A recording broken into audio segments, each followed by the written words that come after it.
Talk about the difference between management and leadership. So why do we feel that it's important to talk about this topic? Because while the two have a lot to do with each other, they're not the same. And I think a lot of the conversation that takes place, whether it's in our HR departments, whether it's in our institutional effectiveness departments, whether it's in the C-suite, the conversations get muddled a little bit when we start to mix these two things. Management is really about building the capabilities of the organizations, which is, what is it there to do? What is its objective? What does it make? What does it sell? What does it do? What's its mission? And building the capabilities of the organizations and the individuals that can fulfill those. You know, the best salespeople and the best customer service people and the best manufacturing people, best engineers, best at whatever is that there is. While leadership, on the other hand, is concerned about building capacity. And capacity is this notion of what the organization is capable of doing. And if you want to use the language of mission and vision, management is really focused on the mission, while leadership is focused on the vision. And of course, you have to do your mission to be able to be around so that you can have a vision. So they're critical to each other, but they're not the same. Another way to think about it, if you want to use another scale, is to think of what an organization does on 3 levels, or what a individual responsible or individuals responsible do at 3 levels. One level is sort of what we call the transactional. What is the organization to do? All the different things it does. And then the next level we call translational. How it takes what it does and then meets various market needs, and how it meets them, you know, either directly or through partners or what have you. And the highest level is what we call transformational. And so as we go up the scale, leadership becomes a bigger component of all of these.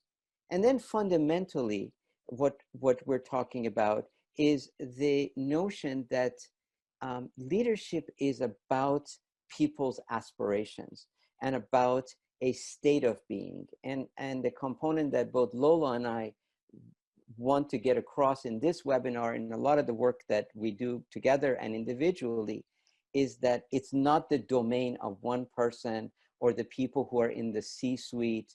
It is the domain of everyone, that everyone is a leader. And that is what leadership does. Good leaders try to make more leaders, not put the focus on themselves. So that's part of what we wanted to convey in this conversation. You're saying such an important part. Everyone is a leader and everyone can make a difference. You don't have to be the one at the top of the, you know, the table or the top of the chain.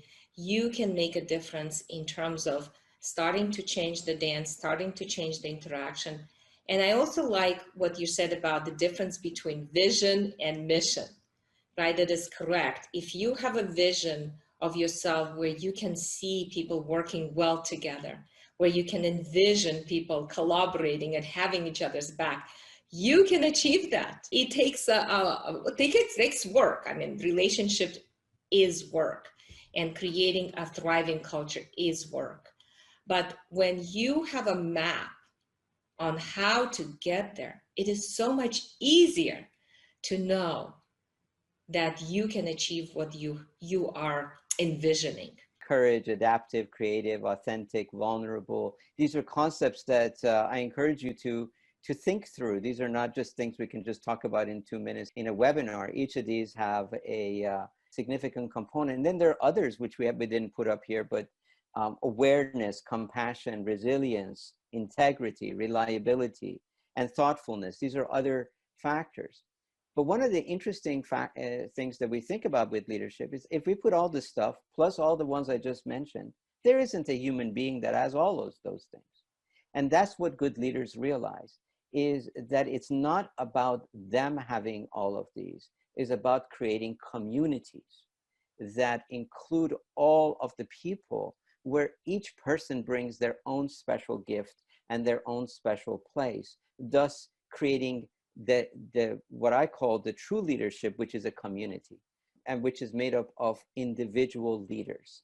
So individual leaders make up a leadership community, And when that exists, whether you're talking about a small team in an organization or you're talking about a whole organization, then that organization has an edge that is unmatched by anyone else.